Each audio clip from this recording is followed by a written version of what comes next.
Welcome to CBN4's Primetime News. I am your presenter, Marisa Stedman. In today's headlines, as roads continue to be cleared around the island, Prime Minister of Dominica, the Honorable Rosa River, has stated that there is a challenge pertaining to the adequate number of heavy equipments and heavy equipment operators here on the island. There's still a number of landslides and tons of debris to clear around the island, and the government is seeking to bring in heavy equipments from around the region to assist with the cleaning up here in Dominica. We have a challenge on country with the adequate number of heavy equipment we have on island operators. So what we have done, the government has been in negotiations and discussions with operators from the region, and I'm hoping by mid next week we will have a massive fleet of heavy equipment on island to assist with the cleanup.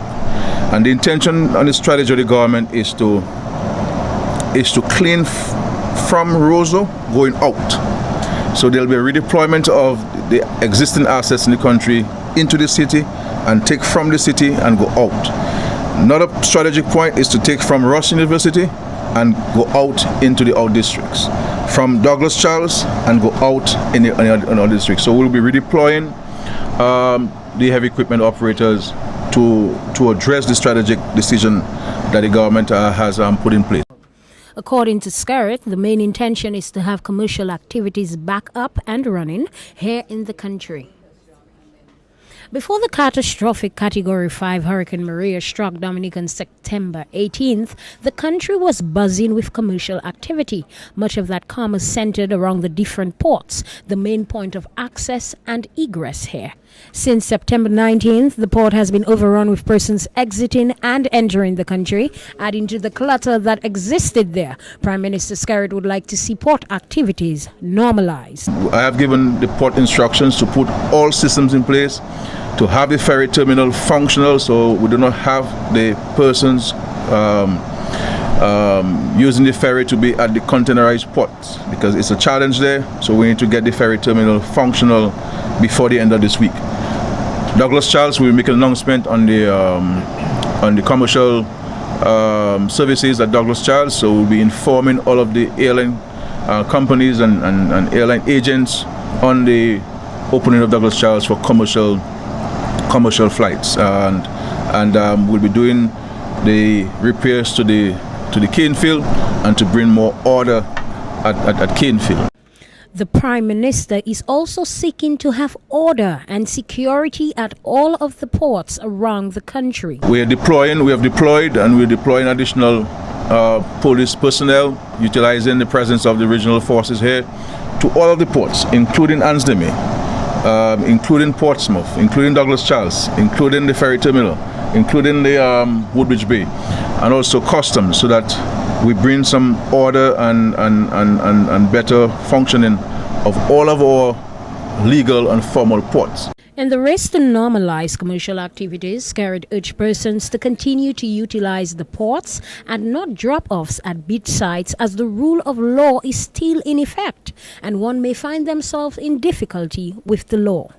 In other stories, while many schools remain closed in the wake of Hurricane Maria, the Convent High School, a premier girls' school in the city of Rosa, has opened its doors to its 4th and 5th formers. The school suffered severe impacts from the catastrophic hurricane. The computer rooms, classrooms, and the parts of the roof were badly damaged. However, principal of the Convent High School, Isabella Prentice, indicated that classes resumed on Wednesday, 4th October. We suffered a lot of damage. As you can see, it looks good from this side, from the western side, but on the eastern side, the top level, the roof, there's no galvanized there, the zinc is gone. Across the second form, you will see the rafters are totally exposed. In our library area and our computer labs, these are destroyed. And what used to be our staff room is also destroyed, because that part of the building had wooden floor. Okay. So the water went in and so on. So we got some damage. So we had to do some changes in order to bring our students back in. So our top floor is out of commission for now. Prentice, new principal of the school, said she met with her administrative staff to discuss the way forward to get things back in order, in spite of it being a real challenge. She stated that it was necessary to get students back in class as soon as possible to return to some sort of normalcy, bearing in mind that the students of the fifth form classes needs to get back on stream. Those who are on the island, they are here. Those who are not here, we've been contacted. Either they are sick, or one who lives at Bagatelle said it's a challenge for her to get here. However, she's making accommodation. Some who are off island have said that they will try to come in over the weekend. Okay, great stuff. But yesterday, when we took a toll of how many were in, we had at least 3/4 of our fourth and fifth formers present yesterday. Okay. So which was good. You felt happy that they were there and the message got out, because and your teachers. Yeah, most of our teachers are there. Just a couple who have not shown up, but most of them. 2 of them I know is because of challenges in the Soufriere-Scottsdale area. Okay. Prentice told CBN4 News that most of the students and teachers are accounted for, and some of those who have traveled out of state have been contacted, and they will return to Dominica over the weekend. Those students in Dominica who have not been able to come to class are making the necessary arrangements to get to classes. Help from others is to do a skeleton timetable, because Convent has a very complex timetable. Okay. So we had to now go and take a skeleton. So I'm still there working on it. When you came, that's what I was trying to do. I can see. Skeleton timetable where we focus on their core subjects to give them something to do at least. So we would focus from 9 to 12, 1 hour slots. Okay. So they can do stuff and get ready and be in the mood. Because this one, because I told them I'm in the... She further stated that a skeleton timetable has been created to allow students to focus on core subjects. Well, I have some other students from other schools who are here already first. But some Prentice was happy to inform that her school has taken in 4th and 5th formers from other schools as well. malicious people went and they broke into the school's cafeteria. So what we were hoping we could use to provide something for the students were there, they stole it. They cleaned out the cupboards and the fridge of whatever it is, and it was so malicious that they left the freezer open. So whatever was left back spoiled. So we are hoping that at least we will get something going. Even the cylinder they stole. So what we were planning to do, we're now on a total hold with that, but we'll get there. In the quest to bring back normalcy and the students. And as soon as electricity comes, we'll do more, and we're telling the others first to third. Soon they will be brought in. Okay. Soon they'll be brought in. But as you said, any able-bodied person out there willing can come and help us put up the tarpaulins. That would be very, very welcome. Okay. I have 2 young men doing the electricity for me. I want to thank them for responding and coming and ensure that we are ready for when Dominic is there to power us up. Prentice reached out to the public to support the convent in any way possible, especially as the school was also broken into and valuables were stolen. Meanwhile, Miss Leandra Lander, teacher at the school, has this to say. The day's work as in subjects and so forth. We know that 4th and 5th formers are basically and 5th formers mostly are in the season of CXC. Yes. So that's why we felt that it's need to get them back to doing something normal, you know, rather than just being home. And I actually met with my class. I'm a homeroom teacher, and the kids were like, "Miss, so long we wanted to come back to school." So like they felt that being in school would make a difference in how they perceive life, and that's what's important for them. A few students of my class have migrated, but what I'm trying to tell the others who are staying, I said, you know, it's not going to be easy. It's not going to be normal school. It's not what you saw your 5th form year as. But I want to reassure you that just the fact that you have your friends here, it makes a big difference in how you're going to cope. And more news. Dr. Carissa Etienne, Director of Pan American Health Organization, said that the hospital is 80% functional in spite of loss of water and loss of electricity. Bed capacity has been reduced, oncology and dialysis has been restored. She stated that the lab is not fully functional, especially for some chemistry tests, and PAHO are getting agents also today. PAHO is getting blood to Dominica from Barbados. As it deals with emergencies, is to prepare our countries to face emergencies, but in the immediate aftermath of a disaster, to be there, if we can pre-position, we do, to help with the immediate response and also to help towards recovery and rehabilitation. So we were here, as you heard the Prime Minister, from the first day, and immediately we began to mobilize for the response. Our work is not to work as an entity, but to work closely with the Ministry of Health and to help with the coordination of the health response, taking into consideration all of the assets that are available from neighboring countries, from entities who are on island and also off island. So this is what our responsibility is under the UN humanitarian arrangements. Dr. Etienne informed all Type 3 health centers are functional and fully stocked. She pointed out that in Mariga, the accident and emergency services are being delivered from Wesley. She says Etienne says in spite of, she has requested that another analysis be performed, especially for those who are chronically ill. So they are fully stocked. However, we've requested that another analysis be performed, given the fact that many persons may have lost their supply of medication, particularly for those who are chronically ill. In some of the Type 3 health centers, we have seen some additional staff, some volunteer staff, both in terms of medical and nursing staff. I think more could be done there if we were able to identify some accommodation for volunteer health staff, because we do have many countries volunteering to send staff, but it is very difficult to send staff to Type 3 health centers without any accommodation. So if that could be done, then PAHO can work with the Ministry of Health to make this available. I need to say something about volunteer medical and nursing staff. Remember that no one can just come onto the island and begin operation as a medical doctor or as a nurse, that all of this has to be coordinated with the Ministry of Health. We need to ensure that the people who are coming here with a stethoscope around their neck and claiming to a doctor, that they are truly doctors and that they are able to be registered. So this is another layer of protection for the people. I think it's important also to stress that the Ministry of Health staff at the hospital and health centers have been working flat out. Some of them lost their roofs as well, and so we have helped. PAHO has helped to give them some taps so they could do some temporary sheltering of their houses. The impact of Hurricane Maria really caused havoc at the central medical stores. Dr. Etienne said that the country has lost all its vaccines because of loss of electricity. She said that PAHO is working on a project to supply Dominica with vaccines for 1 year. In other news, things are getting pretty serious around here in Dominica, and the police seem to be getting a little rough.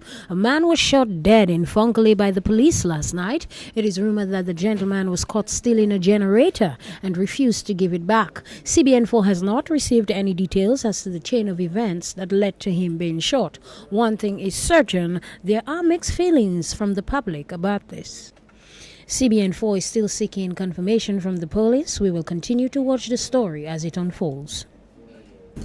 Earlier on today, CBN4 hit the streets where we decided to speak to a wide range of people on various subjects. Some of them include the shelter and volunteerism that is taking place at the shelter at the Dominica Grammar School. We also visited the Windsor Park Sports Stadium as well as the Rosa River. Of course, we are well aware that the river caused catastrophic damage in our capital city, Roseau. And we also discussed why are so many people moving out of the country. Let's have a look. I'm standing on Boyd's Avenue as I attempt to have a conversation with a young lady. She's pregnant at the time, and supposedly she feels that the medical community is not catering to her medical needs at the moment. My name is Connie Sentilia. Right about now, I'm going to the health center, and the health center is denying me of my prenatal cares, telling me that right about now I'm not important, and they are dealing with life at the moment, and they're telling me if I don't have like bleeding or pains, then it's not important. Did they actually use those terms that you are not important? Yes, and at the hospital too. Okay, so what do you think can be done to address that?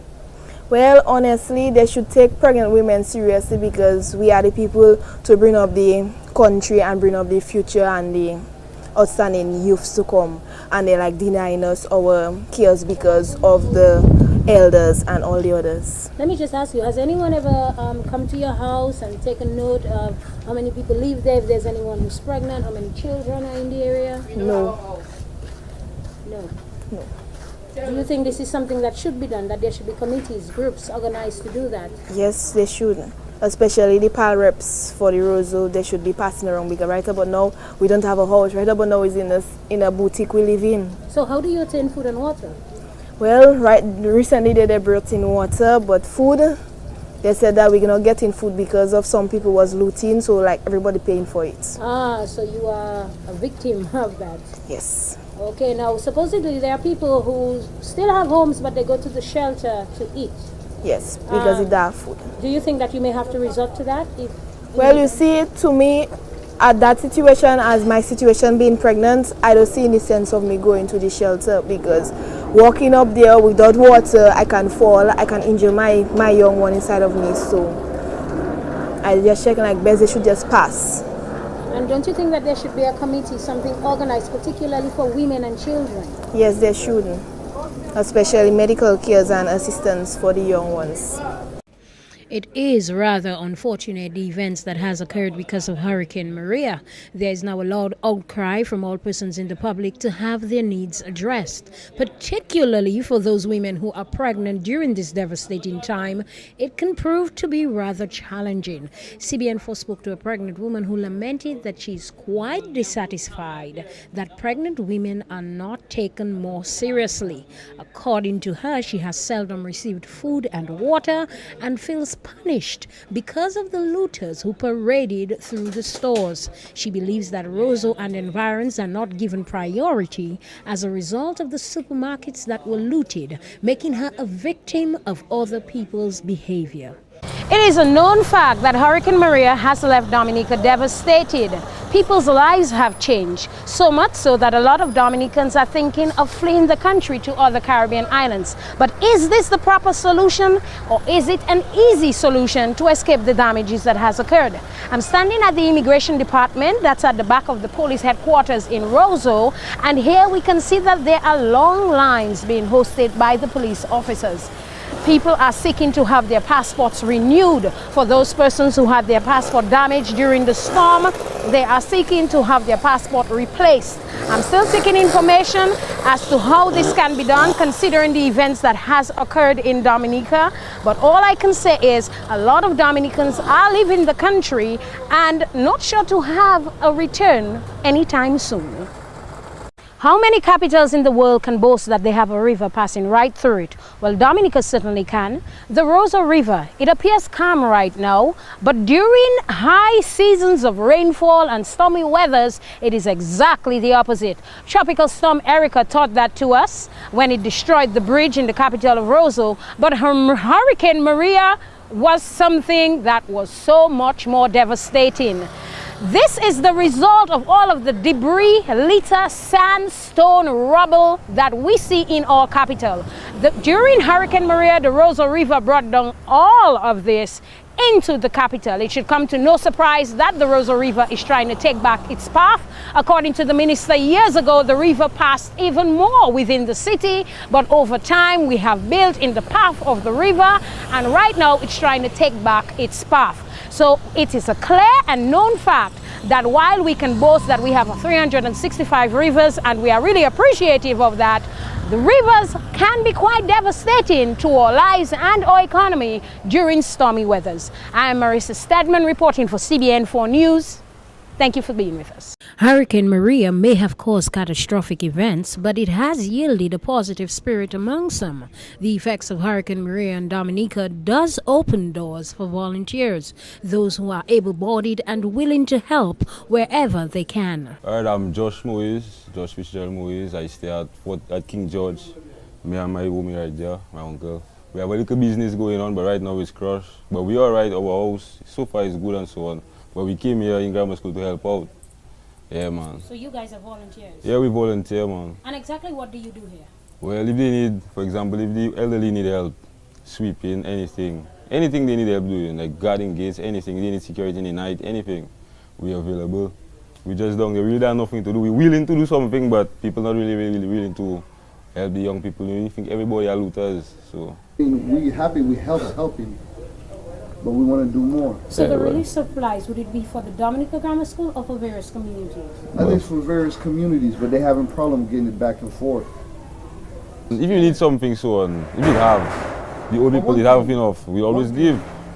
Mr. Ixie and them will always, yeah man, Mr. Ixie will always give. That is one thing. If you need, and you really see you need, I tell you. I seen this man help families like direct. Yeah, boy. And everybody they're still eating. Yeah. As them old people, I never hear them complain. And she's been here, what's her name, Propane? Yeah, Miss Propane. Mrs. Scarrett been here. And it can be hard for young people to build themselves. Yeah. For example, those that had entrepreneur businesses starting on their own. Like for example, me and my uncle here, we are starting our produce business selling bananas and different produce. But now, Maria took it all. And so many other people live other scenes like clothes and so on. It can be hard for them to start back. Volunteer service. We cooking for the elders, assist them where they need breakfast, lunch, whatever. How many people are living here right now? Before we had a total of more, but now presently should be about 40 something about that, or 40. Okay, and how do you find the living conditions here for them, particularly the elderly? I think they should have at least visit more often, regularly from the doctor or nurses, something like that. Okay, and are they given enough food and water? Are you guys supplied with enough food and water to cater to them? Well, there are needs like spoons, proper cups, and what else? Water. Lack of water. Drinking water. We're still in the capital of Roseau, and right now I'm standing at the Windsor Park Sports Stadium, officially opened in 2007. And what a wondrous beauty it was before the devastation of Hurricane Maria. As our cameras roll through, you will be able to notice that a lot of missing galvanized on the stands. There are a few broken walls, one near the riverside and one near the grammar school. There are also the electrical scoreboard and the manual scoreboard is gone, and the place is littered with debris. The river actually came through, amounting a lot of debris in the entrance area, and a lot of flooding took place in the administrative office. The media section of the Windsor Park Stadium also has a lot of missing galvanized on the rooftops, and a lot of the area has been amassed with debris. No assessment has been done of the grounds as we speak, but the grass looks green, the sun is hot, so we are hopeful that the Windsor Park Sports Stadium will return to its former beauty and glory. Officially, this year would have been the World Creole Music Festival, held annually in October. It would have been held at this venue, the Windsor Park Sports Stadium, but of course Maria rolled in and changed everything.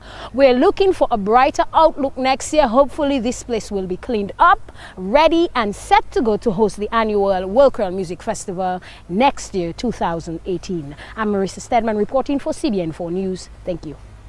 This has been a presentation of CBN4's Primetime News. I'm your presenter, Marissa Stedman. Of course, you can always like us on Facebook or visit our webpage at www.cbn4.com. Thank you for staying with us.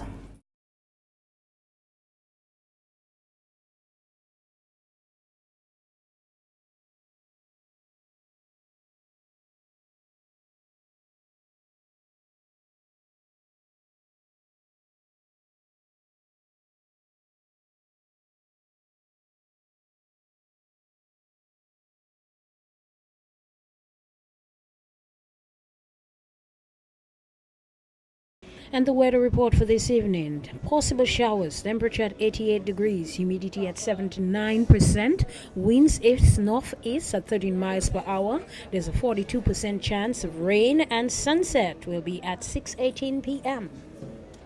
And tomorrow, the weather is expected to be partly sunny with showers, temperature at 83 degrees, humidity at 79%, winds at 13 miles per hour, sunrise at 5:55 a.m.